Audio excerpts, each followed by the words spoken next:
Uh, Good morning, everybody.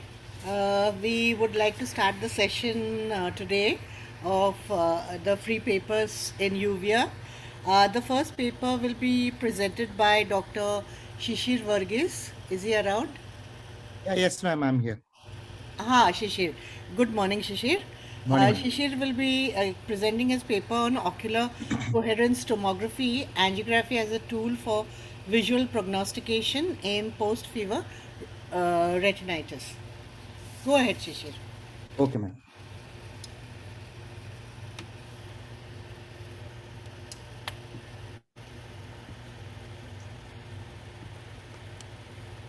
Can everybody see the screen?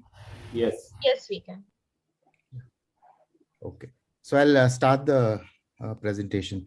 So good morning, everybody. So my study is on the use of OCT angiography as a tool for visual prognostication in post-fever retinitis. So no conflicts of interest. So post-fever retinitis is an infectious entity caused due to various viral or bacterial agents. So earlier FFA has been used to study the vascular changes in fever retinitis. However, it has been invasive and a dye-based procedure. So especially the occlusive components have been studied using FFA. So nowadays OCT angio is available, which is a dye-less, non-invasive and a repeatable tool to assess the foveal microvascular structure in post-fever retinitis. So the aim of our study was to assess the foveal microvascular changes in post-fever retinitis and to study its treatment response using OCTA, and also to correlate the microvascular changes with the visual acuity. So the methodology, it was a prospective observational study conducted in our Department of UVA and Retina with 14 eyes of 10 patients with post-fever retinitis. They underwent a comprehensive ocular exam and UVA workup followed by multimodal imaging. So the inclusion criteria was patients with post-fever retinitis, and the exclusion was a lack of consent, presence of vitreous haze, improper OCT acquisition, or if the patient got lost to follow-up during the course of treatment. So as I said before, an ocular examination, before that a Snellen BCVA, followed by ocular examination and multimodal imaging. So following a multimodal imaging and a UVA workup, patient was started on oral prednisolone, 1 milligram per kg body weight, with or without the PST. And he was followed up at 2, 4, 6, 10, and 14 weeks. And at each point of time, OCT and OCT angio was repeated. So coming to just the basic demographic features. So we had 14 eyes of 10 patients. 90% of the patients were male. 60% had bilateral involvement. 80% had the onset of retinitis 1 month post fever. And all of them, 100% had retinitis, multifocal retinitis with macular edema. The mean presenting BCVA was 20 by 390. And of the 14 eyes, 7 had involvement of the foveal avascular zone on OCT angiography. So this is the table showing of the 14 eyes, where you can see the ones marked in blue. The 7 eyes have starting poorer visual acuity as where the FAZ is involved, as compared to the eyes where the FAZ is not involved. So post-treatment, the mean BCVA, presenting BCVA improved to 20 by 66, which was significant at 14 weeks. And coming to the eyes which had FAZ involvement. So as I mentioned, 7 out of 14, that is 50% eyes had FAZ involvement. And out of that, 3 eyes showed capillary remodeling post-treatment. That is, they had a regression in the CNP area involving the FAZ. And 4 eyes still had persistent involvement post-treatment. So this is a table comparing eyes with having FAZ involvement and with those with having no FAZ involvement. And we can see that the visual acuity is significantly different when it's 6 weeks and beyond. So at 6 weeks, 10 weeks, and 14 weeks, there is a significant difference in the visual acuity between the eyes with FAZ involvement and the ones with no FAZ involvement. So the ones with FAZ involvement had relatively poor visual acuities, which was significant beyond 6 weeks. So we also did a sub-analysis of those 7 eyes with FAZ involvement. So we had 4 eyes with persistent FAZ and 3 eyes with capillary remodeling. So the eyes with persistent FAZ, their mean BCVA was 20 by 100 post-treatment BCVA, and the ones with capillary remodeling, the BCVA was 20 by 33, which was quite a significant difference between both of them. So this is an example of a patient with multifocal retinitis with enlarged CNP involving the FAZ. And we can see post-treatment, there is some amount of capillary remodeling. We can see it has been circled by this, which is yellow circles, and there's a decrease in the size of the FAZ. So another patient with an extensive involvement of the foveal avascular zone at presentation, and following post-treatment, we can see there is a minimal amount of capillary remodeling, but however, the FAZ size is still enlarged post-treatment, leading to a poorer visual acuity. So there has been some literature review previously, but all of them have been in the form of case reports describing the use of OCTA in rickettsial retinitis in dengue and chikungunya. There is no study which has been conducted. So we found an association between the BCVA and CNP areas, which was significant at 6 weeks and beyond. So why it was significant 6 weeks and beyond was because in the initial stages, there is presence of macular edema, which could also result in reduction in visual acuity. And patients with persistent CNP areas had poorer visual outcomes when compared to patients with capillary remodeling. So the strengths of a study, this is the first study in literature utilizing OCTA for comparing the visual outcomes in foveal avascular zone in post-fever retinitis. But however, the sample size is small and the effects of macular edema and photoreceptor layer changes in visual acuity was not studied. So to conclude, so OCTA is a potential useful tool to assess the visual prognosis in post-fever retinitis. Vascular remodeling is noted over a course of treatment in a portion of patients, and patients with persistent CNP have poorer visual outcomes when compared to patients with capillary remodeling. Thank you. Very good. Shishir. Yeah, thank you, sir. Did you have any COVID patients in your subset? No, sir. Actually, this study was conducted between 2019 June to 2020 June. So no COVID patients. Shishir, what form of OCT do you have? We have Cirrus and we also have Topcon DRI. Okay. Do you think your values would be any different if you were to do it with a swept source OCT? Yeah, I guess it'll be slightly more clearer and better with the swept source. Also, we can also get the deeper layers could be analyzed even better. We have not analyzed the deeper layers, the choroidal as well as the deep capillary plexus, which could have been done better with a swept source OCT. And the follow-up is for just 1 year, or I the think 4 follow-up is months. longer? 14 weeks, I think. 14 weeks, 14 weeks. So, I mean, it's just a follow-up of the question what Dr. Karobi raised, actually, because many times we don't see the full improvement at 4 months. It takes 6 months to recover. Yes. So would you think that 4 months is relatively too short in terms of these cases? And have you looked at a comparison of your OCTA with the type of retinitis you have? Is it associated with exudation? The number of areas of retinitis which you are seeing. Is there any clinical correlation with your OCTA and that?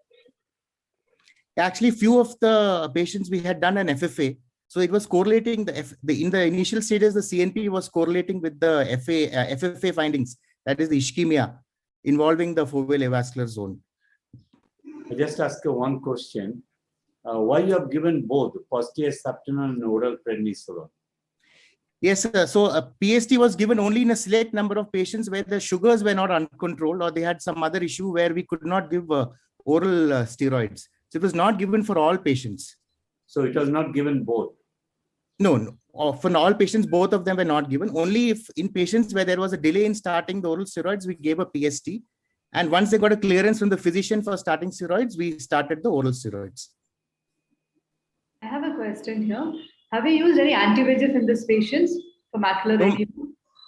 No, ma'am. No anti-VEGF used. Okay. And you found that there was one kind of, remodeling. Did you find in relation to your treatment and remodeling any correlation? Which of the patients on what treatment you found there is a remodeling better? Anything? Did you find any correlation between the treatment? Like you gave a PST and an oral steroid. Did you find any difference? No, ma'am, we haven't done that analysis. And not just that, few of them were rickettsial retinitis, we are also given antibiotics also like doxy. So, but we have not analyzed what treatment has caused the remodeling. With your steroids, did you find any cases where the amount of fluid increased? Over the course of treatment, none of the patients had an increase in subretinal fluid. All of them had a gradual decrease, actually. And the segmentation. Can we move to the next speaker? Yes, sure.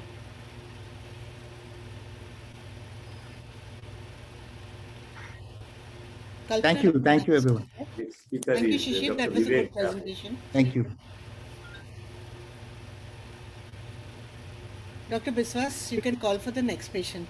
And next speaker is Dr. Vivek Dave, who will be talking on comparative outcomes in endophthalmitis caused by biofilm positive and biofilm negative bacteria. Dr. Vivek Dave, please. Good morning, everyone. I hope my slides are visible and that I am audible clearly. Yes, sir. Yes, sir. Right. I would start off with my presentation titled Prospective Comparison of Clinico-Microbiologic Features and Management Outcomes in Infectious Endophthalmitis caused by biofilm positive and biofilm negative organisms. My ARS number is as mentioned, and I have no financial disclosures. So currently, the standard of care in endophthalmitis management remains intravitreal antibiotics, but various studies are showing an increasing resistance developing to the commonly used antibiotics. Whether biofilm formation plays a role in increasing antimicrobial resistance or reducing overall clinical prognosis is not clearly known currently. So what is a biofilm? So this is an ancient ubiquitous life form that is characterized by cells attached to a living surface embedded in an extracellular polymeric substance produced by these microorganisms. This has been shown in various systemic disease studies to increase the bacterial survival and also provide a protection against the negative environment and resistance to the antibiotics. So in this study, we aimed at comparing the presentation of eyes infected with biofilm positive and biofilm negative organisms and also compare their anatomic and functional outcome. A good functional outcome was defined as visual acuity achieved more than 20/200 at the last visit at resolution of endophthalmitis, in par with our previous endophthalmitis studies. And a good anatomic outcome was defined as absence of retinal detachment, absence of hypotony, and structural integrity of the eyeball at the end of follow-up. This was a prospective, non-randomized, comparative, consecutive case series. We recruited 83 eyes with endophthalmitis, of which 50 had no biofilm formation, whereas 33 biofilm formation was detected by crystal violet plate method. The treating physician in the clinic was masked to the biofilm formation results, and all cases were managed as per standard institute management protocol already proven in literature. The statistics were done on the Medcal statistical software. Paired t-test was used for comparison of normative data, and Mann-Whitney U was used for comparison of non-normative data. Multivariate logistic regression analysis and appropriate odds ratio were reported. This was done to assess the effect of various demographic and clinical factors on the anatomic and functional outcome. A p-value of less than 0.05 was assigned as statistically significant. If you look at the results table, the standout features were that the biofilm negative group required much lesser mean number of surgical interventions as compared to the biofilm positive group. And also the final logMAR visual acuity, the final functional success, and the final anatomic success was much better in the biofilm negative group as compared to the biofilm positive group. If we look across etiologies, the spread of various etiologies causing endophthalmitis across the two groups. If we also look at the commonly used antibiotics and their resistance, this again was comparable across the two groups. To finally find if any of these factors had any bearing whatsoever on the outcome, a detailed multivariate logistic regression analysis was done both for the functional and the anatomic outcomes using all possible parameters that could have influenced the outcome. And we saw that none of the other demographic or clinical factors had any bearing on the outcome whatsoever. Thus, in conclusion, we saw that biofilm formation could occur in the clinical setting of endophthalmitis. When affected by organisms that form biofilm, the anatomic and functional outcome is worse. As overall antibiotic resistance and other clinical factors were comparable, the increased virulence could be hypothesized to be due to the physical barrier effect of the biofilm to the antibiotics. Thank you.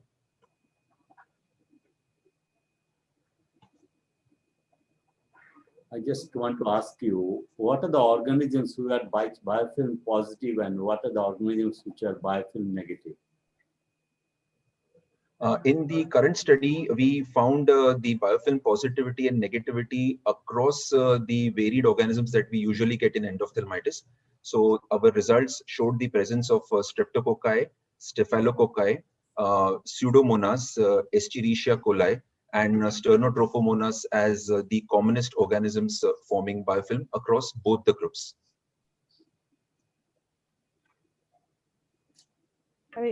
I have just a question. I mean, there's a broad spectrum of bacteria which is causing biofilm. So in the same organism, with the same organism, did you see a biofilm positive and biofilm negative as well? Or is it all these organisms just always produce?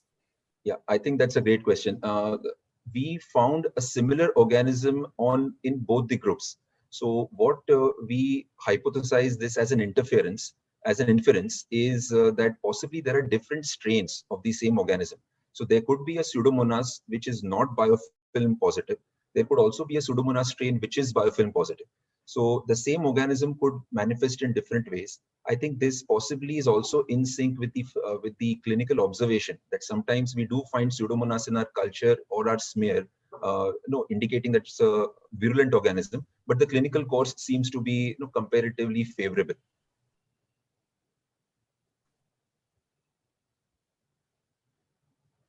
I'm sorry, Dr. Lahiri, you're not audible.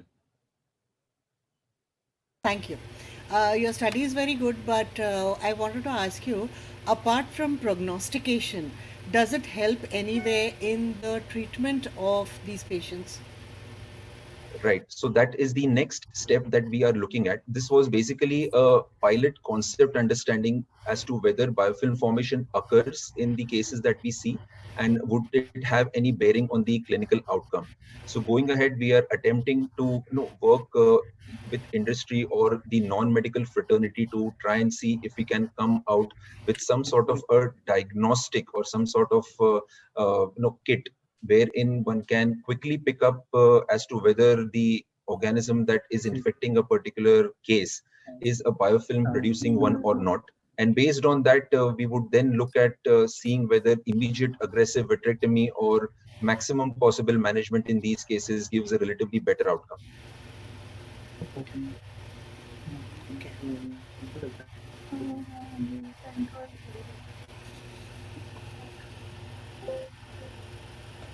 I think it's a very good study, Vivek, because we are getting more and more resistant bacteria nowadays in our end-offs, and we don't know what's happening. So I think this might be one of the reasons, along with obviously bacterial resistance, So very nice. Right, Dr. Great job. Right, thank you. Can we move on? There are no further questions. Can we move to the next speaker? I think so. Right. Thank you. Thank you very much for your attention. Thank you.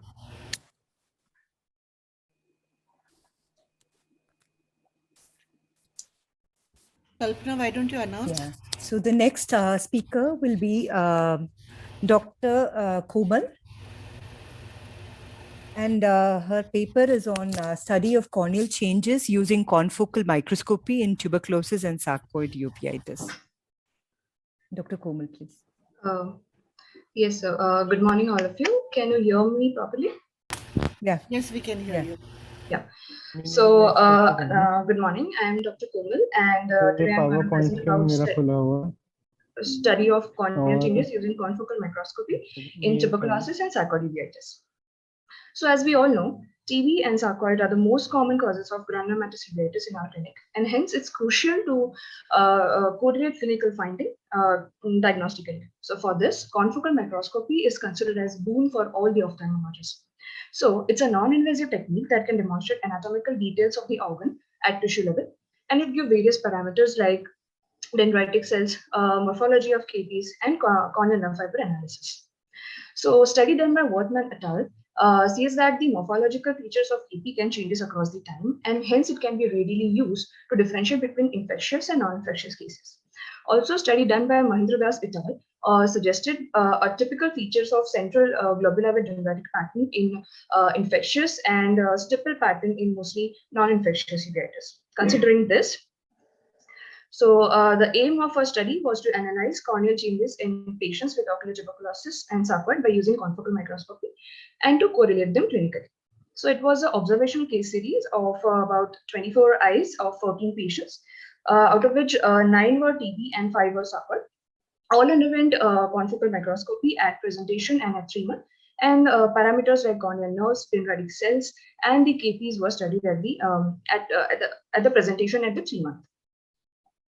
So corneal nerve fiber analysis is done by using CC-metric analysis, which is a graphical interface which allows the user to manually identify and trace the corneal nerves, and also helps to identify various parameters like corneal nerve fiber density, branching density, nerve fiber length, nerve fiber width, total branching density, and nerve fiber area. And it also gives results in the form of images and figures. As you can clearly see, there is increase in the post-treatment values of all the parameters of the corneal nerves.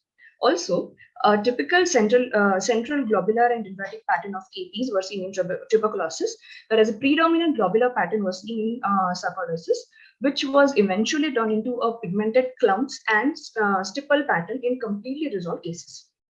Also, the percentage of dendritic cell was decreased in the post-treatment period, and the phenotype were predominantly changed from immature to mature dendritic cells. Talking about a few case examples, there was a 65-year-old female came with a history of pain and redness since 1 month. She was presented with granulomatous KPs and AC cells with few vitreous cells, history of conjunctival nodules, and history of skin lesions 6 months back. On investigation, her ESR were raised with negative Montauk's, and AC type were negative for MTB. Also, the viral genome was negative. On confocal microscopy, we found a typical globular pattern.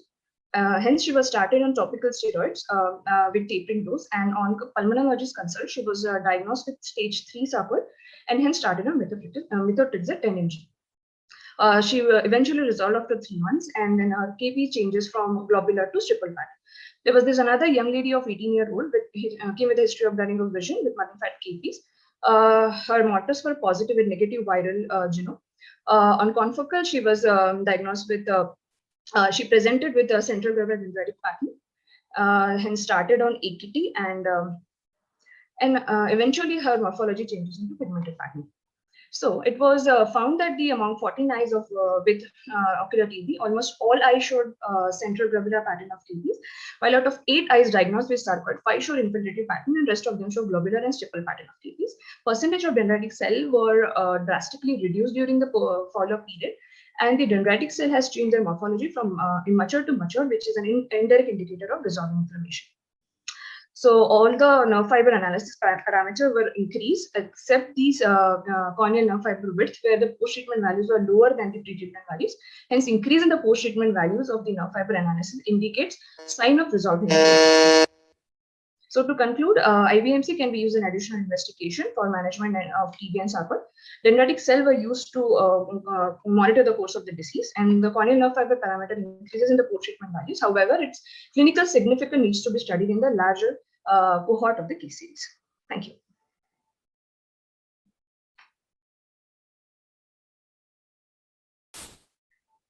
You have put on a 65-year-old female 10 milligram methotrexate. To my mind, it is a too small dose.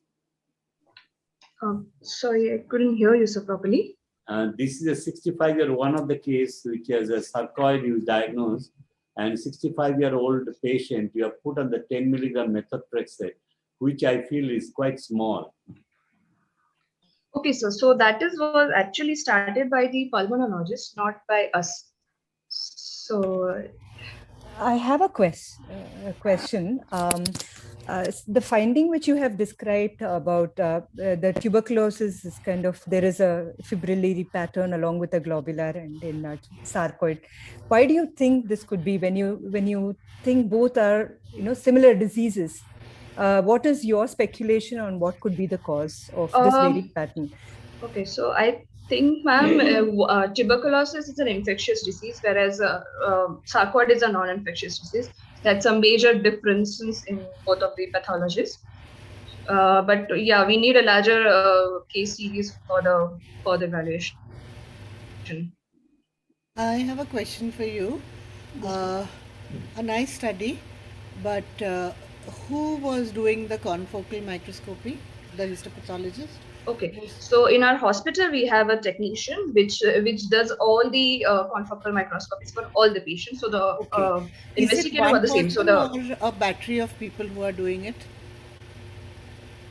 Sorry, ma'am. Is it done by one person or there are 3-4 people Yes. who are Yes. involved in No, this? no. Only one, ma'am. Okay, so the thing is that the reports are reproducible because it's one person handling the kind of tissue that you're sending. And are there any overlaps in this? I mean, suppose you have keratitis because of any reason in the cornea, would it give a similar kind of look or would it be different? Ma'am, actually, we haven't actually studied about the patients with keratitis. They was all ruled out. Other than TB and sarcoidosis, the keratitis is one were actually ruled out. So we actually don't know about the difference in such patients. Okay, With and the what about chronicity of the recurrences? disease, with the chronicity of the disease, the pattern changes of the keratic precipitate Yes, sir. So yes, yes, sir. So as the infection resolves, the keratic precipitate changes its morphology either from dendritic or globular KPs from pigmented or stipple pattern that we have studied, and also the dendritic cells also changes its phenotype from immature to mature. The And time how much time does that take, Komal? Sorry, ma'am. How much time does that take? How many weeks? So we have studied for 3 months, ma'am. Actually, it was a very short period, but yeah, we need a longer studies for that. And what about your recurrences? Because I think in 3 months the recurrences wouldn't be there, right? Yeah, recurrences wasn't there, ma'am. So yeah, so few of the patients after 3 months that we haven't included in our study, but on flare up, so the morphology of KPs again changed into typical globular and dendritic pattern in TB and globular pattern in sarcoid. So on flare up it increases. Thank you, Komal. I have a question here.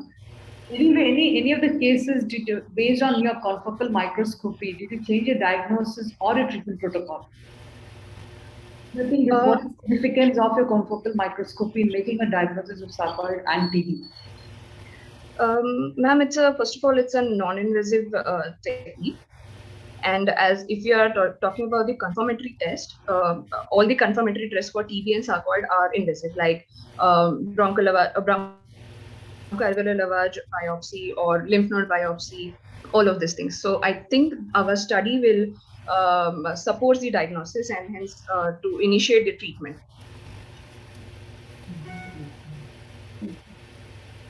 Oh, would it have predictive value in terms of treatment in diabetes and tuberculosis versus sarcoidosis terms? Sir, at right now in this shorter period, we can't actually tell. We obviously need a longer duration of study and the larger groups of study. So, yeah, that is.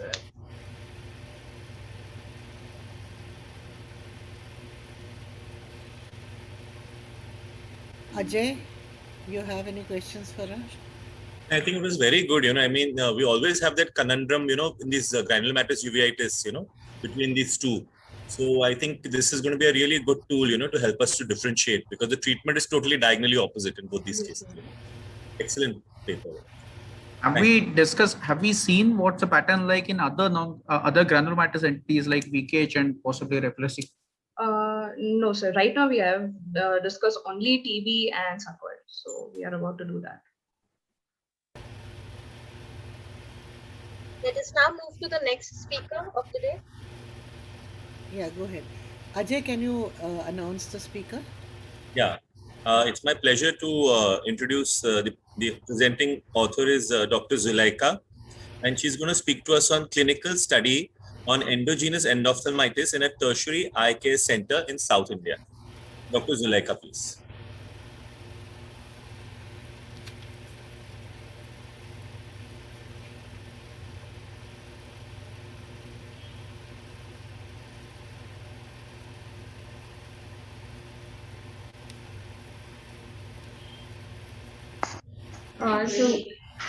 Good morning, everyone. I'll be presenting on clinical study on endogenous endophthalmitis in tertiary eye care center in South India.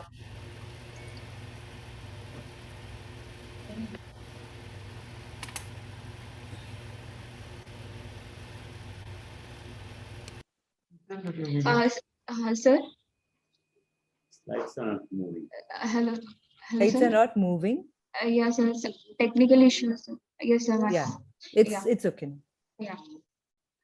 So endogenous endophthalmitis is an intraocular infection caused by hemorrhaginous spread from test and foci, and it accounts for 2 to 8% of all the endophthalmitis cases. So aim was to study the etiology, clinical features, investigation, management, and outcome in patients with endogenous endophthalmitis.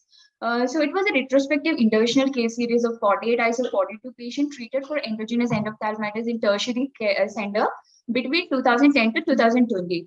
And systemic risk factors, exact etiology, management, anatomical and functional outcome were analyzed. All patients underwent extensive workup, especially microbiological workup. Appropriate additional investigation and ocular images were done. So the results were as mean age of presentation was 45.9 years, ranging from 12 days to 88 years, including 3 neonates. It was more common in females, and in 86% of the patients, it was unilateral. The culture was positive.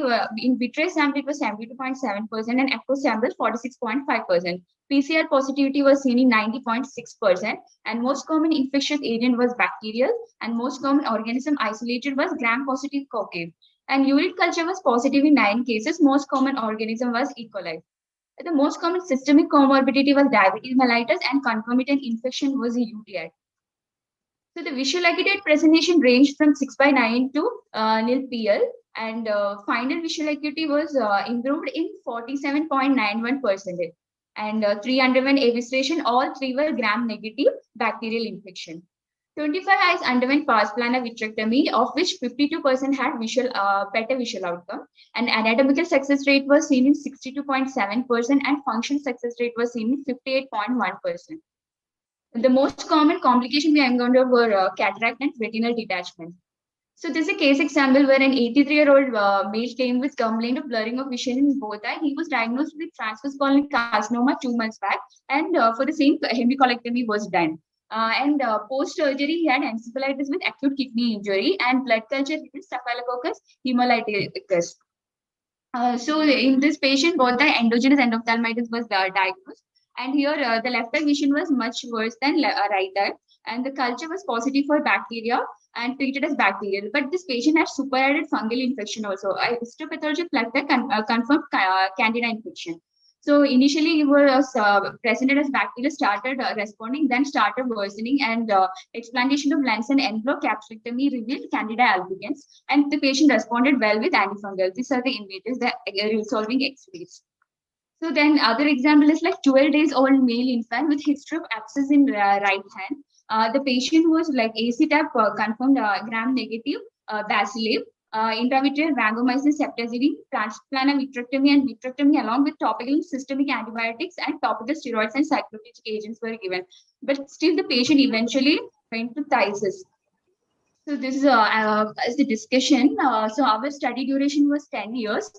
In our study, we examined 48 eyes, while in Cornell et al. Study, they examined 64 eyes, which was slightly higher. Mean age of presentation was 45.9 years, which was comparable with Pillai et al. Study. And concomitant infection was UTI in our study as well as Pillai et al. Study. And most common organism was bacterial in our study, gram-positive bacteria. And in Pillai et al., they found it's like bacterial and fungal are equal, and other studies, fungal were more. PCR test positivity was 90% in our study, and poor visual prognosis was seen with gram-negative bacteria. And vitrectomy data was similar in all study, even though visual acuity is comparable in bacterial, fungal, and mixed infection. All PL-negative cases were gram-negative bacteria. Endogenous endophthalmitis is difficult to diagnose clinically, and because of comorbid conditions, it's often present with late poor visual prognosis. And all the most common was gram-positive. Aggressive course was seen in neonate, and gram-negative organism was causative agent. Overall, gram-negative bacteria cases and extreme age group had poor visual prognosis.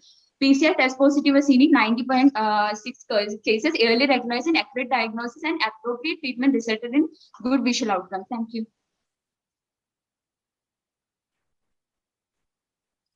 Zulekha, that was a nice presentation.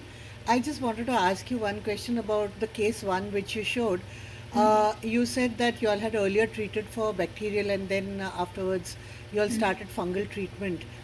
Isn't it possible that this was actually a budding yeast which was missed on microbiology? Because many a times staphylococci present, can be mistaken for, I mean, yeast can be mistaken for staphylococci in many kind of this if you don't carefully look for it in the microscopic sections. Yes, ma'am. As the report Your clinical appearance of the condition was a fungal one. It was not a bacterial one. yeah, ma'am. But first picture was like a bacterial infection, but later when he came, it was looking like fungal X-rays. Because the chance of a mixed infection, unless you have super added it, is generally it's a little scarce. Yeah, ma'am. I want to ask you that any patient had prior IV infusion? History of fever, prior IV infusion. Yes, sir. It was there. How many cases? Prior IV infusion, hospitalization. Because that is one of the sources of getting the endogenous endophthalmitis. Yes, sir. It was seen in around 6 patients. It was seen.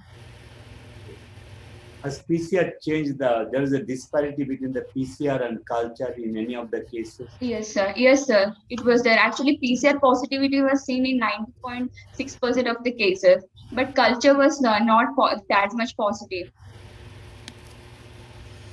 So there's a disparity, like culture showed fungus and PCR showed bacteria. Is there anything like that?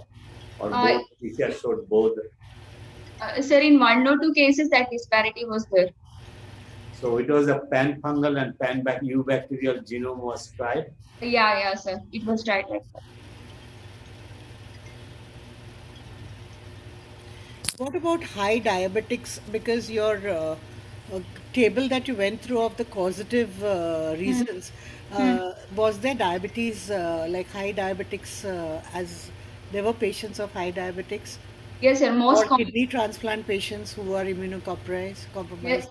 Yes, ma'am. But most common was diabetes for comorbidity, not concomitant infection, but comorbidity was diabetes followed by hypertension. Even kidney patients were also there, kidney failure patients. But most common was diabetes, ma'am. Because you went through that slide rather quickly, Yes, ma'am. First, it was diabetes was the most common comorbidity. What about anaerobic infections? It was seen in a less percentage of the patients only, ma'am, not much. I wanted to ask the panelists, in this COVID pandemic, are we seeing endogenous endophthalmitis like in these patients? I just wanted to have the view of the panelists, please. Yeah. So we are seeing. The first wave, we saw quite a few. Now I think it's getting more and more. I think the mucor has picked up much more higher than the endogenous what we were seeing in the first wave, at least in our part of India, which is Bangalore area, I mean south. Yeah. But definitely we did see a lot of fungal endophthalmitis earlier. Aspergillus we were seeing a lot in the first wave. Yeah. JB, what about you? Yes, we are seeing other retinal changes. That the retinal occlusions and all are more. This kind of features, yes. Those are much more in this wave, the second wave. Yeah. Thank you. Thank you. Follow on the next. Thank you, ma'am.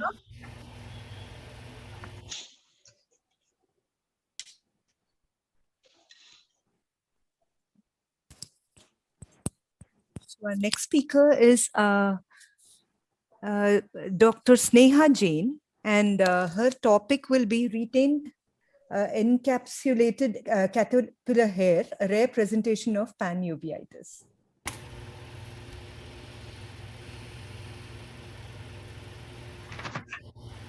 A very good morning. Is my screen visible? Yes. Okay. I would like to thank the scientific committee to allow me to present. This is not a case series, it's just a single case presentation. So it's a retained encapsulated caterpillar hair, a rare presentation of uveitis. I have no financial disclosure. Ophthalmia nodosa is a term which denotes inflammatory reaction to insect hairs. So although the ocular surface involvement is common, posterior segment involvement is relatively rare and can occur early or even years after the initial presentation. So here we report a delayed vitreoretinal involvement of caterpillar hair presenting with persistent vitritis and macular edema, which does respond to surgical removal of the setae. So we have a 30-year female who came to us with a progressive dimness of vision in the right eye for the last 4 months. She was suffering for the past 18 months with recurrent attacks of redness and pain and was relieved with topical drugs. But for the last 4 months prior to the presentation, she had a similar attack, but this time it was accompanied by deterioration of vision, and she was given a diagnosis of anterior intermediate uveitis with cystoid macular edema treated with the addition of oral steroids. But when she presented to us, her redness and watering had subsided, but the deterioration of vision was still continuing and she was still on steroids. Past medical history and personal history were unremarkable. Systemic examinations were within normal limit. So vision was 6/60 in the right and 6/6 in the left. The anterior segment was normal except for a few keratic precipitates in the right eye, and the IOP was a 16 and 14, right and left respectively. Vitreous cells were seen in the right eye. Now, posterior segment evaluation did reveal 3 linear encapsulated foreign bodies in the temporal retina with underlying areas of retinal edema and a fibrous band which was extending from the superior temporal foreign body. There was an dull appearance of the macula and foveal reflex was absent. So we went on to further probe as we had a suspicion of caterpillar hair induced uveitis. And yes, there was a history of fall of caterpillar in the right eye 18 months back, and there were multiple hair removed from the conjunctiva and cornea over the six sittings, but there was no history of any setae removal from the anterior chamber. So we redid the examination. We did a complete good lid eversion and a gonioscopy. There was no additional setae found.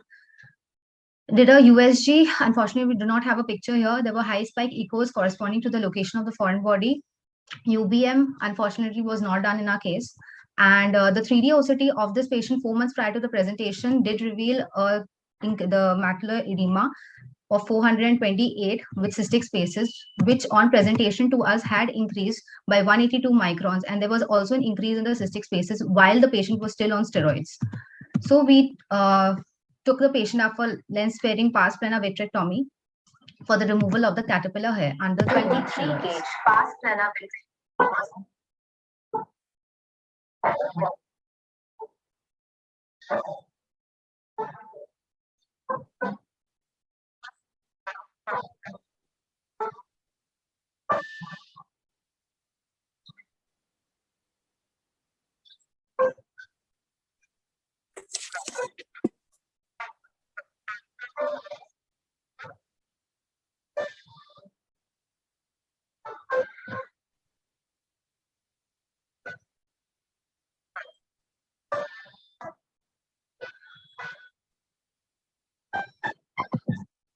So this is a 4-week follow-up 3D OCT. It did show a slight decrease in the macular edema, and this is the final the final follow-up that we had last year. That was a 2-year follow-up, and this showed a normalization of the macular control. She did not have any recurrence of the inflammation, and the vision was 6/9 and 6/6. So ophthalmolenodosa with vitreoretinal involvement is rare. Intraocular penetration occurs only 3.5% of the eyes, while only 2.3% cases have vitreoretinal involvement. So classification was given by Cadera et al. Here we are having a type 5 vitreoretinal involvement. Now it can either enter through the anterior chamber iris lens or transscleral. Ours had a transplant because there was no setae in the lens or the anterior chamber or the iris. Now it may cause vitritis, cystoid macular edema, papillitis. So reports of intraocular setae with subsequent reactivation and late migration and late worsening, all of them are there. Now the migration may take even months to years, and they may lead to vitritis or frank endophthalmitis. The treatment can vary from steroids to vitreoretinal surgery. So delayed inflammatory response to setae is due to the gradual migration posteriorly. Sharp and fine hair with unilateral barbs are the cause, and the toxicity is due to the toxin which is released from the venom glands, which cause inflammation. So the patient education and regular follow-up, even after the removal of anterior segment setae, is important. And early diagnosis followed by the removal of the hair can play a role in preventing the loss of the eye secondary extensive recurrent inflammation caused by toxicity. Thank you.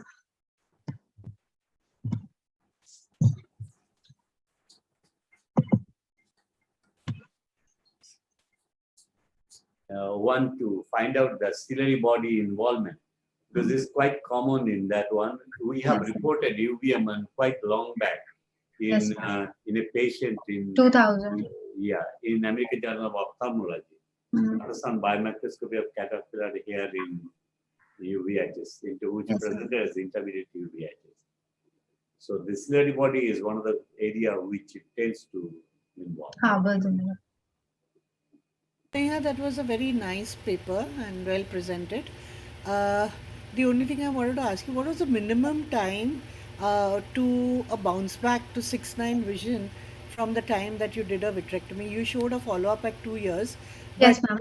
When did it first occur? I mean, Ma'am, it took almost 8 months okay. for her to completely recover, and we had kept her on low dose steroids for quite some time. It was almost till 8 months she was on steroids. Any anti-VEGFs given? No, ma'am, no anti-VEGFs given. Okay. Just steroids.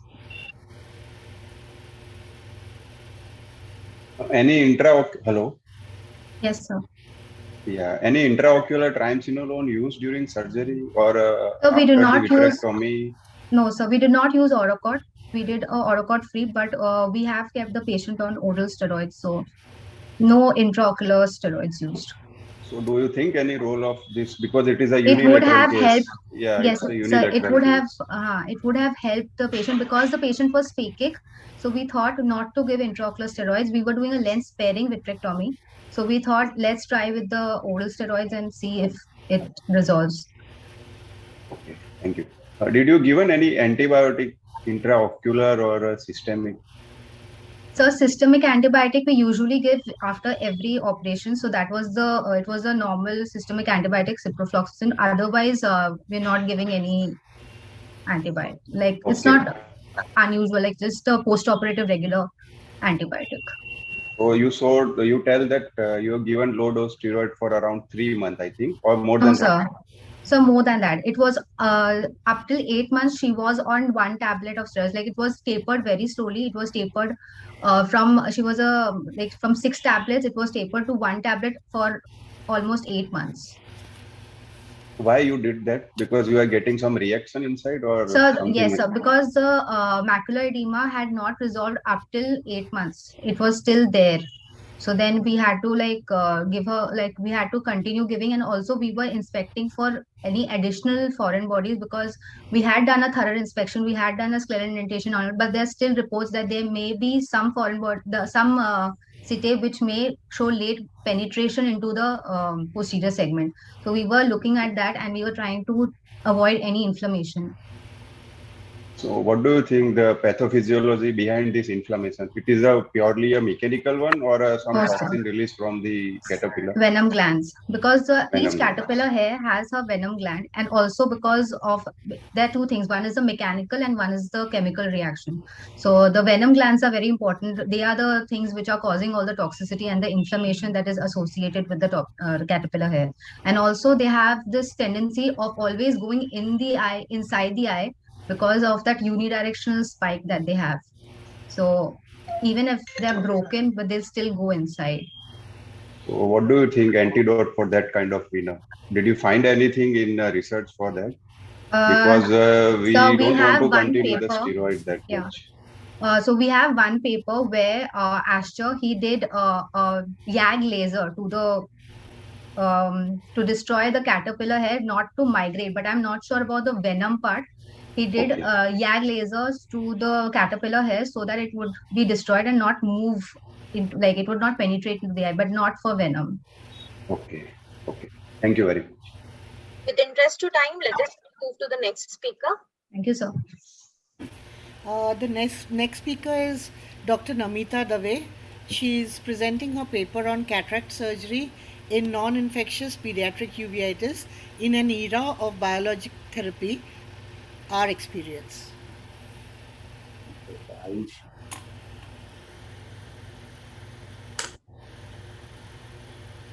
Who is presenting? Ayushi or? Ayushi Mahapatra, I think, is presenting it. Hello. Am I audible? Yes, you're audible. Yeah. So, good morning. I'll be presenting on cataract surgery in non-infectious pediatric uveitis. in the era of biologic therapy.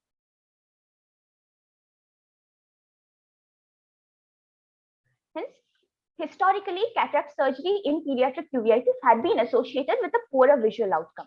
This could be because of amblyopia leading to a delayed, in view of a delayed presentation, poor inflammation control leading to delayed cataract surgery, patients being left aphakic, which led to poorer visual rehabilitation.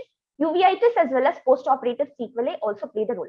Hence, on first look, we can infer that the timing of the surgery as well as the perioperative control of the surgery, perioperative inflammation control are the main factors responsible for visual outcome. These are the three main classes of drugs that are important in the management of pediatric uveitis. Corticosteroids and immunosuppressive have been adequately studied, and the long-term side effects and sequelae have also been well monitored. Biologics are a recent class of drugs which aim to provide a targeted immune suppressive response. Infliximab and adalimumab are the two majorly studied drugs in these groups in these conditions. In view of lack of clinical evidence in the efficacy of biologics in pediatric population, especially in periods of stress like cataract surgery, we aim to conduct a study to determine the long-term visual outcome, inflammation control, and ocular complication rates following cataract surgery in children with non-infectious uveitis in the modern era of biologic therapy.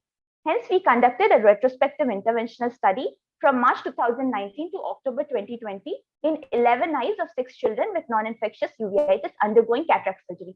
And this was our main inclusion criteria. We also included patients for whom we had a follow-up data of 6 months.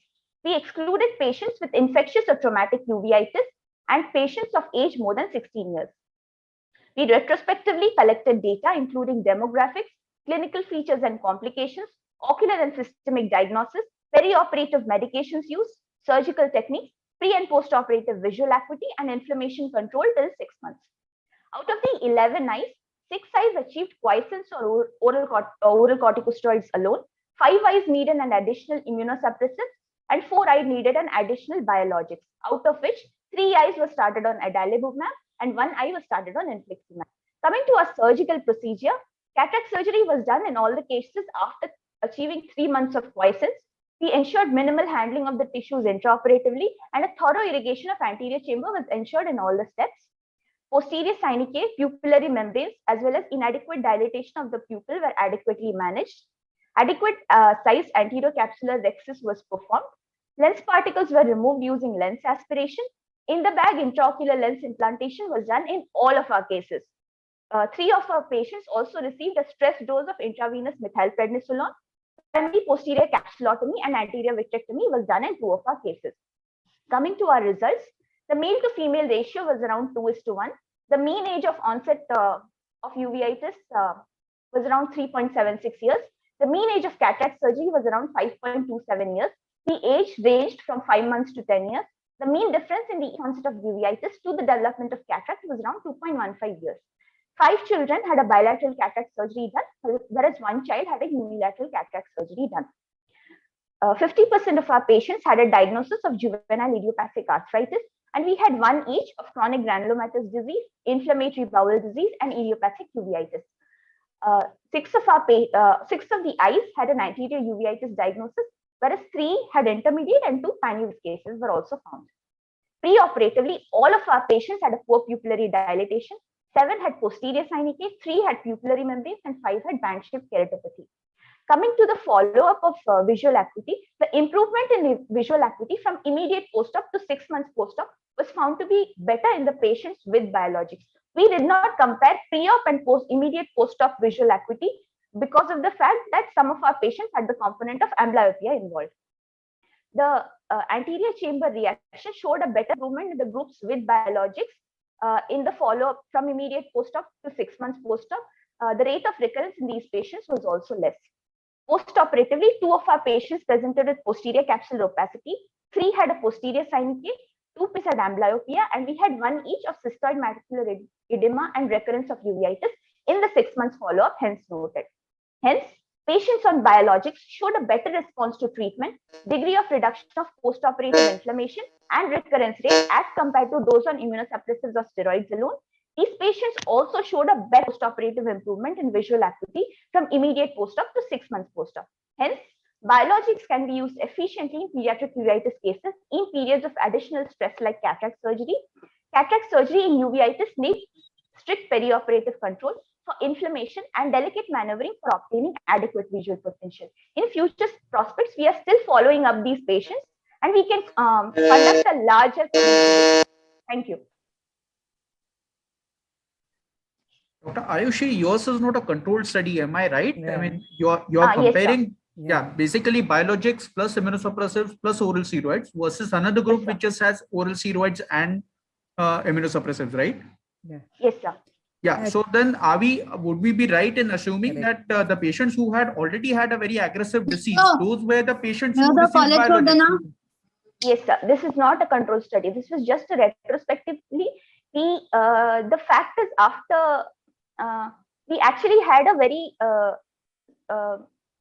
bad case of anterior segment inflammation in a juvenile idiopathic arthritis cases, following which we noted that we started the patient on biologics during the cataract surgery, and the patient had preoperatively, the course of the disease was very bad. And postoperatively, what we noted after starting biologics is that the anterior segment inflammation was not as much as we would have expected, even with immunosuppressants. So this gave us an idea to get to a retrospective study. And hence, after following up these patients, the rest of the patients, we noted that the postoperative outcome was comparatively better, even in the more complicated case that we might say. They had a better visual outcome with the use of biologics.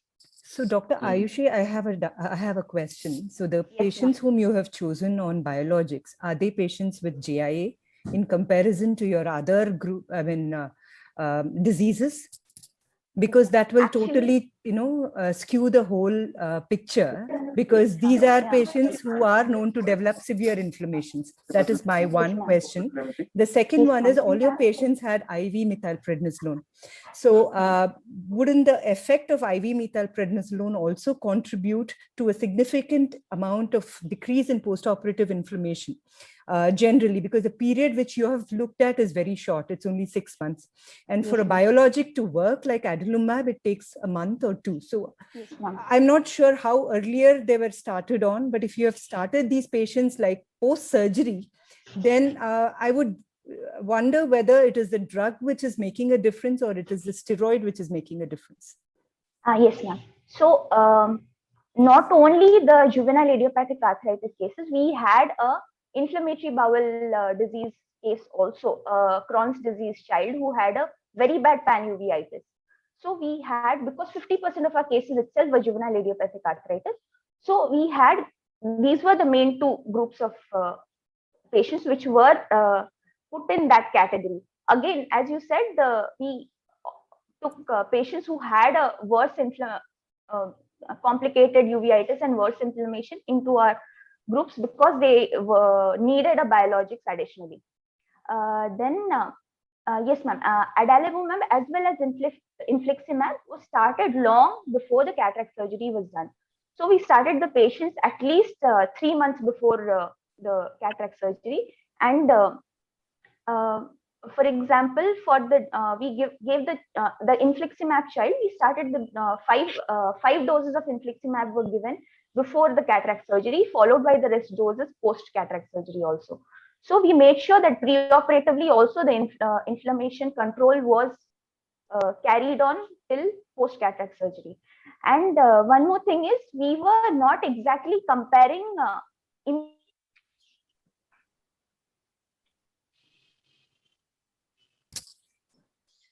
Just to interrupt in between, we just have 30 more minutes and 6 more speakers to go on.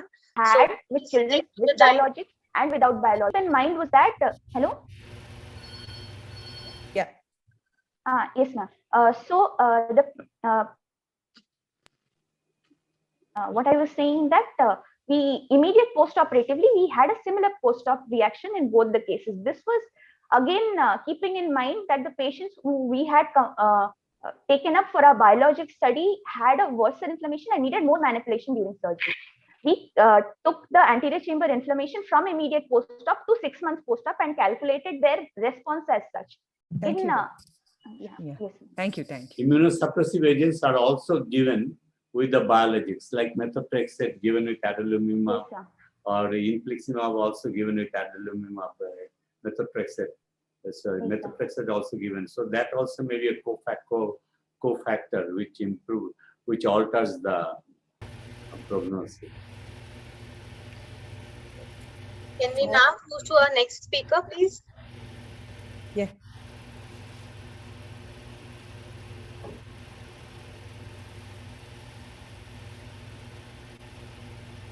Am I audible, ma'am? Yes. Yes, you are. Ma'am. Good morning, everybody. I'm Dr. Aditi. I'll be talking about teleconsultation in uveitis in the COVID-19 era, a tertiary care experience. I have no financial disclosures. So we were struck by the COVID pandemic in 2020, wherein the eye care was limited to just ocular emergencies, and the mobility of people were restricted due to the nationwide lockdown imposed by the in several countries as well as in India. So to provide continuity of care and to assist these patients, I'm talking about the uveitis patients in this regard, to visit or who were unable to visit the hospitals, they were provided with the teleconsultation services. And this were as per the teleconsultation practice guidelines released on 25th of March 2020 by the government. So the aim is to study the use of teleconsultation as a tool to manage patients with uveitis during the COVID-19 lockdown period in India. So this is a cross-sectional study of 97 uveitis patients. They were interrogated for their ocular complaints using an online smartphone-based app, which is a video consulting platform. The study was conducted by a tertiary care eye hospital from 1st April 2020 to 30th of May 2020. So there is a phone-based app on the consultant's phone, and there is also a hospital website with the same application, wherein the patient schedules an appointment. There is an option to upload investigations and eye exam-related documents prior to the consultation as well. Following at the time of the appointment, the consultant and the patient has a face-to-face video communication. Patient examination is done, and doctor finally puts the advice and the prescription, which is also added on to the app, which is accessible to the patient. All this was done by a single consultant. So the doctors teleconsulted either from a residence or from hospital using a closed chamber or a room, maintaining complete consultation ethics. Patients were interrogated for their ocular complaints in detail. There can be two types of patients. The new patients, vision was grossly assessed. Extraocular examination was done by asking the patients to come closer to the camera to move the eyes as per the direction of the examining doctor. So for follow-up patients, there's a backend team giving a EMR record of the patient to the consultant. And based on that and based on the examination, a perceived diagnosis of either recurrence or remission of the disease was made. And accordingly, the patient's medications were adjusted or restarted. So the patient's demographics, ocular findings were noted during the video consultation, and also details of the document uploaded by the patient. A provisional diagnosis is made by the consulting doctor, and treatment and follow-up details were collected from the PDF. This was analyzed using Microsoft Excel. So gender-wise, coming to results, the gender-wise distribution, most of the patients we saw were females. Most of them fell in the age group between 18 to 40 and 40 to 60 years of age. So a lot of them were follow-up visits. There were 6 patients who were primary visits. Most of them had uveitis, and others being uveitis plus scleritis, some scleritis, episcleritis, and others. So most of them had active disease. A few of them had inactive disease. About 15% had to be referred back to the base hospital for further investigation and further management. This is a case example, a 61-year-old gentleman who's a known case of recurrent viral keratouveitis secondary to HZO. He presented with pain and redness. So on teleconsultation, we noticed there was circumcorneal congestion as seen in the picture, dilated episcleral vessels, corneal scar. So we made a provisional clinical diagnosis of recurrent viral uveitis and started the patient on topical steroids. cycloplegics along with the oral non-steroidal anti-inflammatory drug. So the second picture that we see is a follow-up visit after 1 week. The patient was symptomatically better with resolved conjunctival and circumciliary congestion. So teleconsultation cannot replace an in-person examination. There is always a risk of making provisional diagnosis error, but we always work with the principle of do no harm or primum non nocere. So to conclude, it was a very encouraging experience. A teleconsultation is better than no consultation at all, and it was a forward triage in complicated cases. So in such a situation, necessity certainly was a mother of improvisation. Acknowledging the telemedicine theme of my institute. Thank you. Taking time into consideration, request you all to only take up 2 questions per speaker. Thank you so much. Aditi, in all fairness, do you think it is a great thing to do a teleconsultation, because there are so many things that we really cannot see on an ophthalmic teleconsultation, like you can't see the status of the cornea, you cannot stain, you cannot see the IOP, you cannot see the inside of the eye, where there is almost 3/4 which are not being seen. Do you think teleconsultation is a good idea? So teleconsultation, like I said, cannot really or in any way replace the clinical examination. A lot of things cannot be done over the phone, over the app, over a video consulting platform. But we were faced with such a situation, and we've seen patients who have not had access to clinical care or ophthalmic care come back later with much worsened disease. So if we could at least do something for those patients during that lockdown, when there was no access at all and only emergencies were catered to, no vehicle, no movement. So I think that certainly did help a lot of patients. But still, it is true that it cannot really replace. So this was only pertaining to the lockdown period. Of course, all uveitis patients required to be seen clinically, and this can never be a replacement, but it did help all those people during that time. I feel the scleritis cases, I could make a diagnosis in scleritis cases in particular, that looking at the eye and symptoms, but otherwise is very difficult in new cases. Just a small question. If we're going by the results of your study, are you continuing to offer teleconsultation to the patients even after the lockdown is over? The patients have been coming to the hospital after the lockdown is over. See, most of the uveitis patients during that time and even now are on immunosuppressants. I mean, you are also putting them at risk at times, when of acquiring COVID infection also. But now when things are almost normalized everywhere, they have come for follow-up. We have seen them. And we have also seen a set of patients who could not come, could not connect to us, ended up having really bad disease, which at least there is still a chance that if they could have connected on teleconsultation, they could have not gone so worse. So, excuse me. How Yes, many sir? cases do you think your diagnosis or a treatment has not worked for the particular patient, and you are bound to stop the treatment and ask them to come even in an emergency or any case out of your study?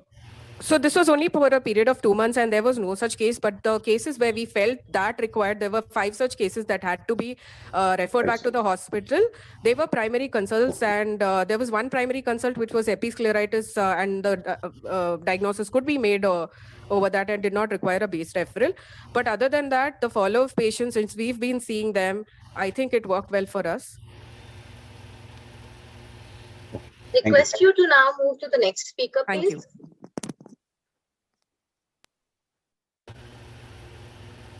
Next speaker is Anuradha Vadakkar-Kanak. Good morning to all. I'm Dr. Anuradha. Can you hear me? Yes. Yes, we can hear you.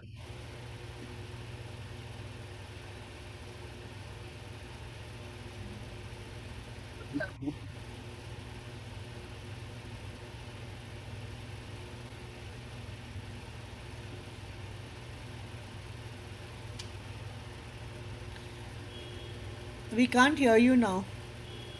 1 second, ma'am. Just give me 1 second.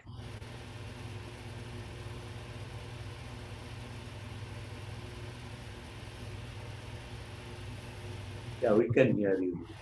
Can you see the slides? Yes. Yes. So this study was on visual and anatomical outcomes in inflammatory peripapillary choroidal neovascular membranes. I have no financial disclosure. Peripapillary choroidal neovascular membrane is a common subset of choroidal neovascular membranes which can complicate inflammation in the posterior segment. It has a very clinical course, and because of its location and gradual progression, the diagnosis is often delayed, and there's no consensus on treatment.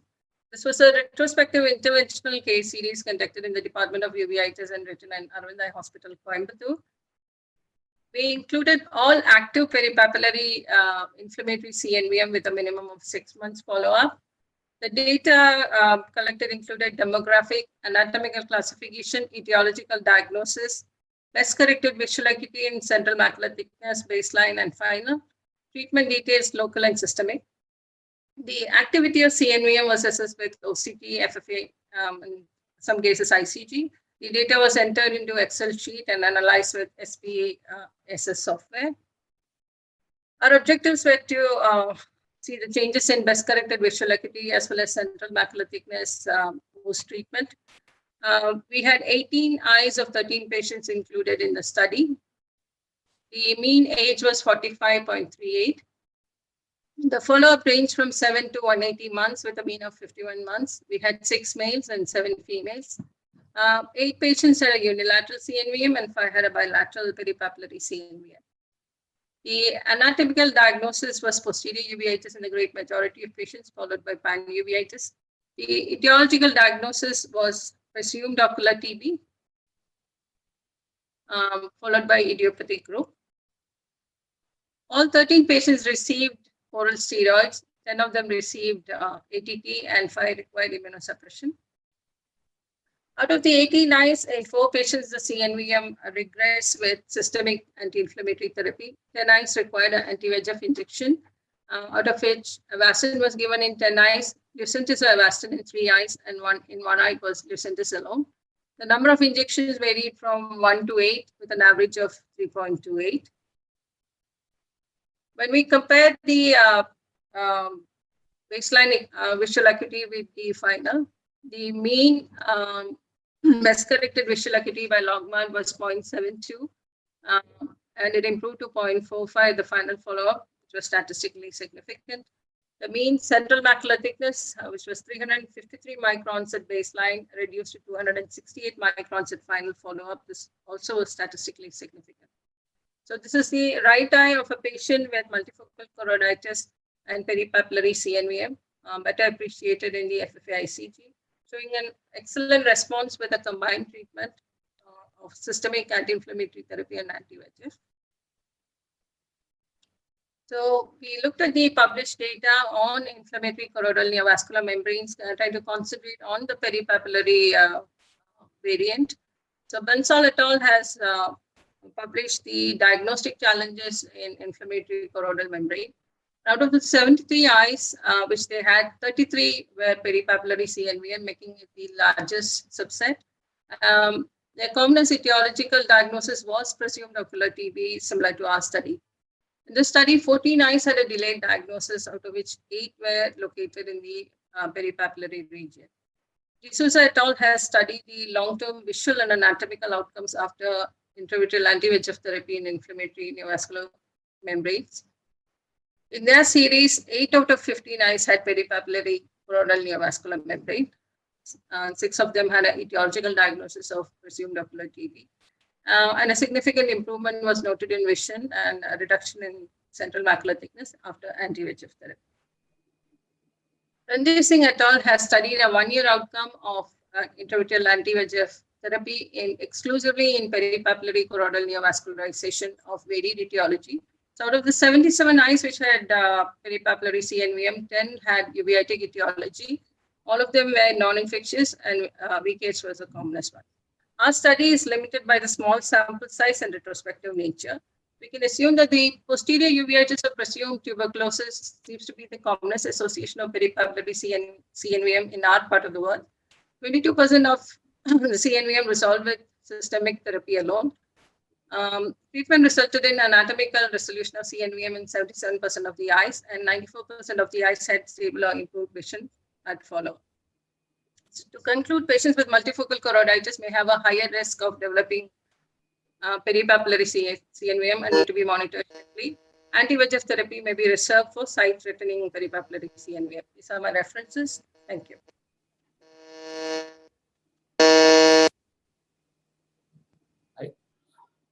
I feel that VKH is that one of the common cause of peripapillary CNVM in my experience. Madam, any experience of using? Yeah, sorry. Any experience with Pagenex in using for peripapillary CNVM? Any experience? With using Pagenex, the brolucizumab in these patients, or would you? No. I have a small question. All of your CNVM cases, do they have active uveitis? All of them had active uveitis at least. Okay, so why don't you use any intraocular or a periocular steroid in some unilateral cases? In this case, we didn't want to confound it, so we just stuck to systemic anti-inflammatory therapy alone. But it would be interesting to see, if you did a comparative study, anti-VEGF versus intravitreal steroids, that will be interesting. So I mean to ask you, we can combine the disease, combine the injection with the anti-VEGF or periocular PST or intravitreal Ozurdex injection for the safety of the disease. Because this quite of CNVM has a lot of serious macular detachment. Once we give the steroid, that system SMD is resolved very fast within a week. So visual outcome is the main goal if we consider it as a peripapillary or a just juxtafoveal CNVM, in particular inflammatory CNVM. Dr. Anuradha, just a question. In one of your cases which you showed, the CNVM was inferior to the disc with exudation. So would you consider steroids along with laser treatment for that, because it's not within the arcades and it's lying outside, just inferior to the disc? No, ma'am. We would prefer to go with anti-VEGF therapy rather than. Let us now move to the next speaker. Thank you so much. Thank you.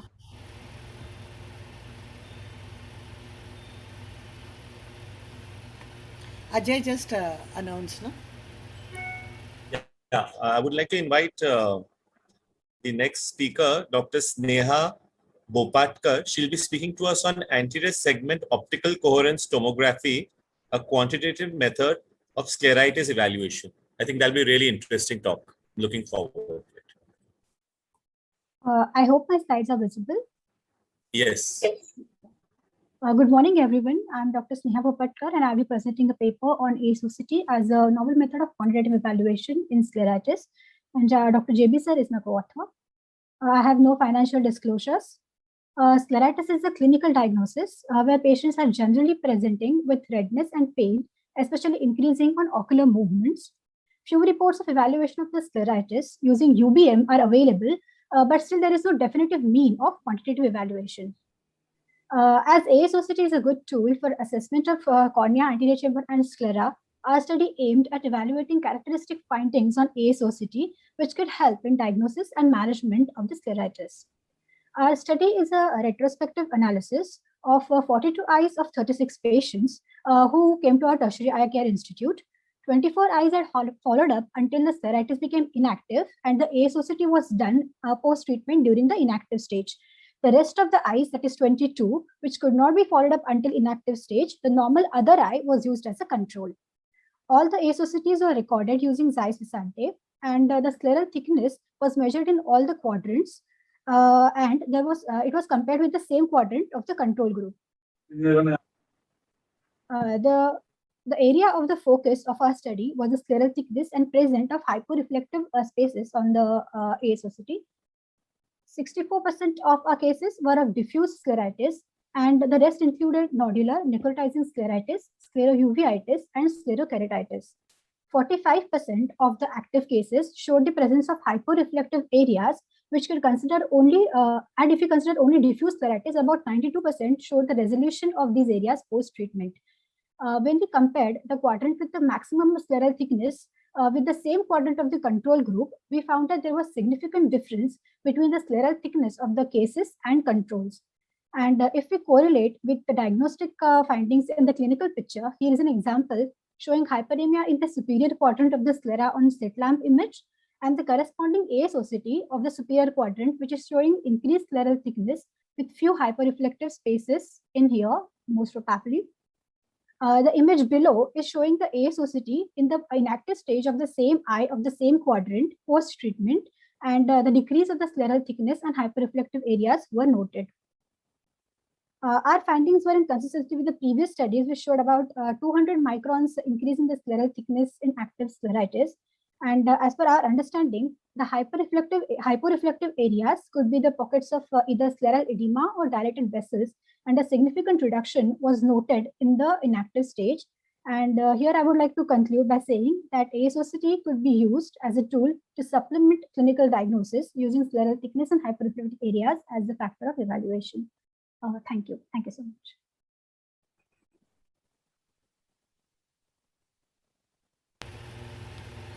I think that was very nice presentation. That was a wonderful paper, Sneha. I think we can move ahead to the next because there is little constraint of time, and this is not for evaluation because the presenting author is not ratified AIOS member. But very good presentation, Very Sneha. nice. Thank you. Thank you. Kalpana, can you announce? Yeah.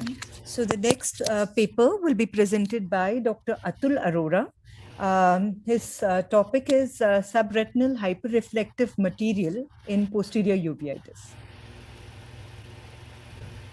Am I audible? Yes. Yes. Yeah. Morning, everyone. At the onset, I would like to thank AIOS for the opportunity. My topic is subretinal hyperreflective material in posterior uveitis, and there are no financial disclosures.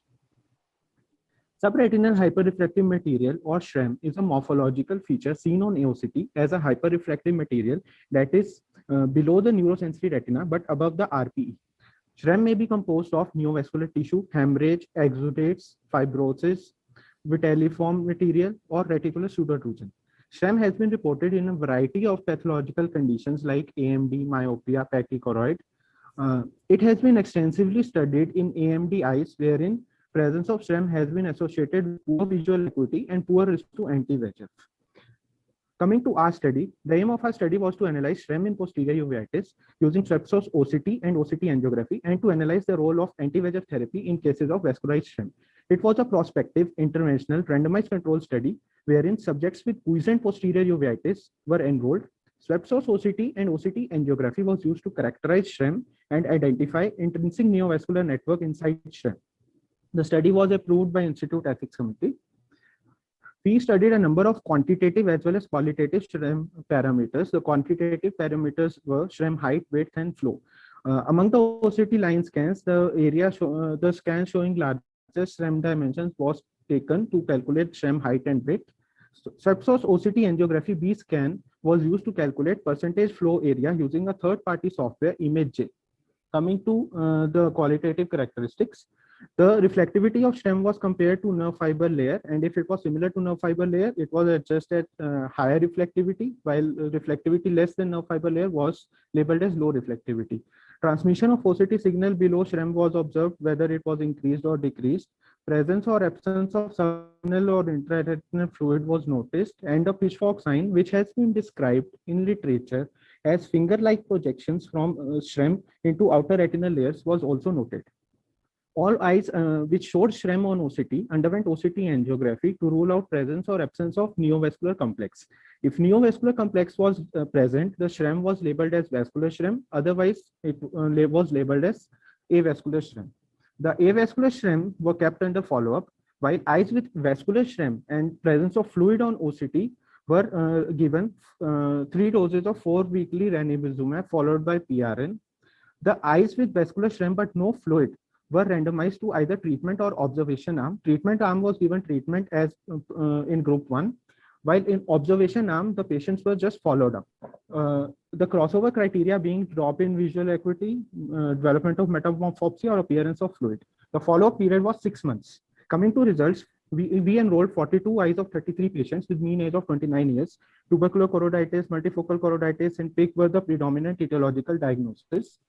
Out of 42 eyes, 28 eyes had vascular shrimp, while 14 had avascular shrimp. The eyes with of 28 eyes with vascular shrimp, 6 had fluid and received treatment as per protocol. The remainder 22 eyes were randomized in ratio 1:2. Out of 15 eyes that were observed without treatment, 4 developed symptoms during the study period and were crossovered. Now, let us compare the OCT characteristics at baseline between vascular and avascular shrimp. We found that increased reflectivity and increased OCT transmission below shrimp was associated with avascular shrimp, while presence of pitchfork sign or intra or subretinal fluid was suggestive of vascular shrimp. The eyes with avascular shrimp were followed up, and the visual acuity and shrimp parameters remained stable during the study period. Now, eyes with vascular shrimp and fluid, which were treated, they showed significant improvement in visual acuity as well as decrease in shrimp parameters following treatment. Coming to eyes with vascular shrimp but no fluid, which were randomized to treatment or observation arm, we found the groups were similar in demography. The eyes in treatment arm showed better visual acuity and improvement in shrimp parameters, while observation arm was stable. It's interesting to note the crossover eyes, the 4 eyes. At the time of crossover, there was drop in visual acuity and increase in shrimp parameters in these eyes.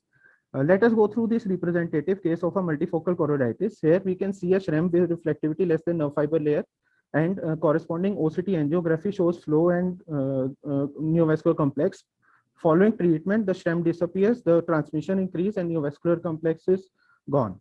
So to conclude, shrimp is an important OCT finding. 2/3 of our eyes with shrimp in our study harbor neovascular complex. It is important to study the OCT characteristics of shrimp, as high reflectivity and increased transmission indicates avascular shrimp, while presence of pitchfork sign or intraretinal fluid indicates presence of neovascular complex. However, all vascular shrimps need not be treated, but these eyes need closer follow-up, as 30% of eyes developed symptoms during the follow-up period. Small sample size and modest follow-up duration were the limitations of our study. Further studies with larger sample size and longer follow-up will be useful. Thank you.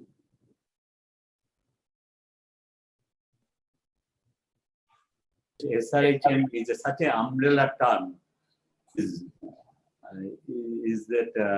that valuable for you to really come to a conclusion?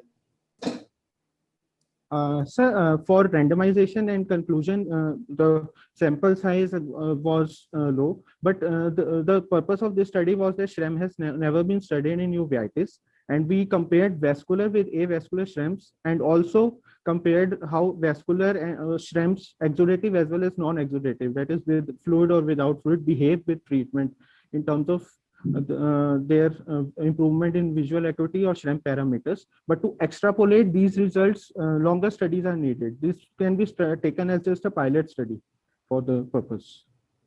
Excellent paper, Atul. I mean, the thing is that it is a novel concept of comparing both this and classifying it into vascular and avascular. What is the kind of follow-up that you had for the avascular shrimp? Ma'am, in the avascular shrimp, we had the similar follow-up like vascular, 6 months. All these eyes showed, none of the eyes developed vascularity inside shrimp, and the visual acuity and shrimp parameters like height, width were stable over the follow-up period. And obviously there was no shrimp flow inside. From the time no, we were following the patient monthly for the study purpose, because the follow-up period for the treatment arm was monthly. That was what I was asking. These eyes, yeah. So these were the patients that were on regular follow-up in our clinic. They all had quiescent uveitis. We took the period of quiescent to be 6 months at least, so that the inflammation is not a confounding factor in vision or fluid or CNV. Can we now quickly move to the last speaker, please? Yes. It's two speakers. Somshila will be speaking, na, giving a keynote presentation. Correct, yes. And there's one more paper also. There was one more paper, yeah. Madam Dr. Somshila, she won't be presenting today. She said she has some other commitment, so she won't be presenting. Who, Somshila? Yes, yes. This is okay. So then we can call on Dr. Abhishek Anand. He is presenting on a pilot study of suprachoroidal triamcinolone acetonide for macular edema due to non-infectious uveitis. Hello everyone. Am I audible? Yes. Yes. Hold on a second. Thank you.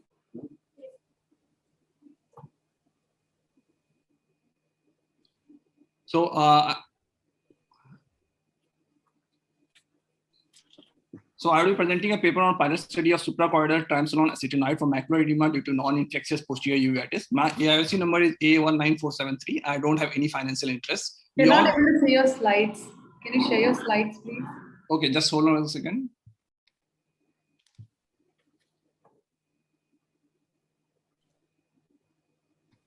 Sorry.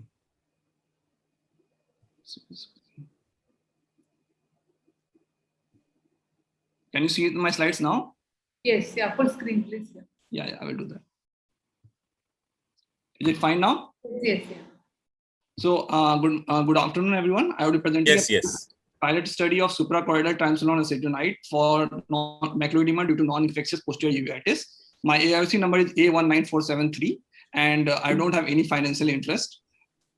We all know that uveitis account for approximately 5% to 20% cases of legal blindness in the developed world, and macular edema is one of the leading causes in it. And the mainstream of treatment for non-infectious posterior uveitis is corticosteroid therapy, that is the first line, and systemic being the one. But we all know that long track record of successful systemic steroid treatment for non-infectious uveitis is often marred by systemic side effects.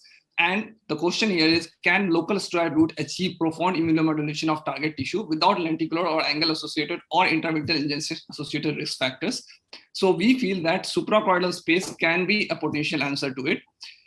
The purpose of our study is to study the anatomical and functional outcome following a single low-dose suprachoroidal triamcinolone acetonide injection in non-infectious posterior uveitis.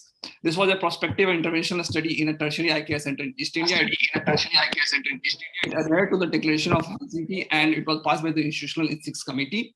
We took around 11 eyes of 11 patients, and we offered rescue therapy was offered if patients were not responding to the treatment or worsening of the disease activity was noted. And a statistical analysis was done by using SPSS software.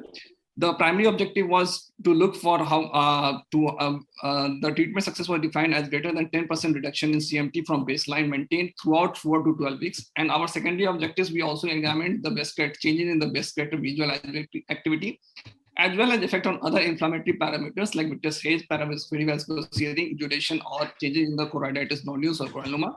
We also, in addition, examined how many percentage of subjects were able to achieve greater than 20% and greater than 50% reduction in CMT at 4 and 12 weeks. These are our inclusion criteria, and these are our exclusion criteria, mainly being that the patient should not have any history of steroid treatment for last 3 months and any interest history of intravitreal injection for last 6 months, or any history of patient being at risk for developing glaucoma.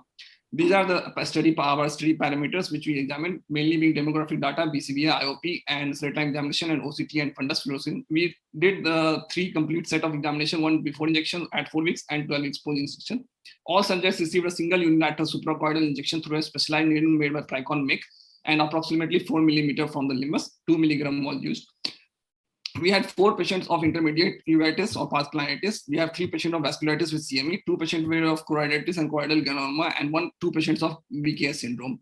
If you look at the change in the CMT, the top line is the pre-intervention, which is the blue line, and we can say that there is significant change at 4 weeks and 4 weeks, 2 and 12 weeks, and it was statistically significantly less than 0.0. Out of the 10 eyes, 9 eyes in the treatment success subtotal group had greater than 20% reduction, and greater than 50 reduction was achieved in 3 and 4 eyes at 4 and 12 weeks. The 11 eye was not included because the patient was a case of VKH, and once we injected, the patient developed an exudative detachment, so the OCT was not picking up, so we were not able to know what data we should use. And that was also the treatment failure, and where patient was put on systemic rescue therapy. The changes in the CMT corroborated with the changes in the BCVA, and both 4 weeks and 12 weeks, the gain in the vision was statistically significant. And these are what is important. We also wanted to emphasize in our study is that it just not only affects has the macular edema, but it has a profound effect in overall inflammatory parameters like vitritis, vasculitis, perivascular seeding, or changes in the choroiditis or choroidal granuloma. And so, regarding the adverse events, there was one case which was had a slight rise in the IOP and was put on a single anti-glaucoma medication. Other were minor side effects which are associated. Now look, this is a patient of vasculitis. On the right side of the image, we can, in the color fundus photograph, we see a lot of perivascular seeding, and this patient only received a single dose of 2 milligrams suprachoroidal. We can see that all the vascularity is well controlled and the perivascular agitation has resolved by 12 weeks, and the foveal contour is established and at 12 weeks. This is another case of VKH, and we can see that the choroidal infiltration have been choroidal infiltration of the inflammatory cells have almost resolved, and the patient is completely maintained at 12 weeks and with complete restoration of the foveal contour.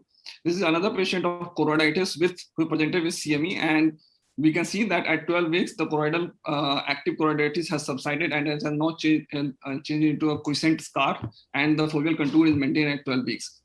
So, what we can say is the suprachoroidal space ensures high viability of these small molecules like TA in comparison to the intravitreal or posterior, as proven by different authors in the past.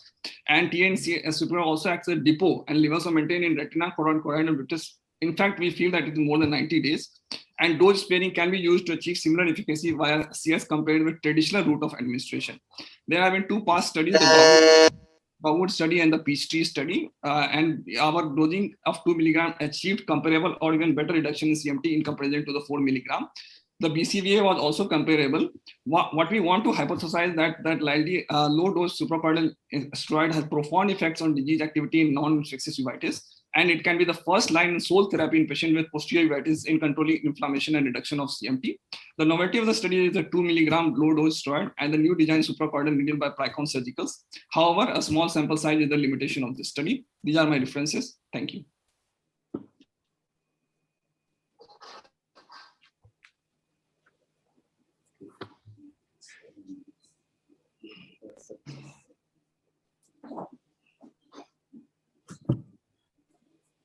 It's an interesting study. I also want to know, did you do any ERG changes in yours? And because your period of follow-up is very short, right? 3 months. It would have been nice if you had a comparison in terms of that. Actually, ma'am, we have few patients in this study only, which have now 1.5 years.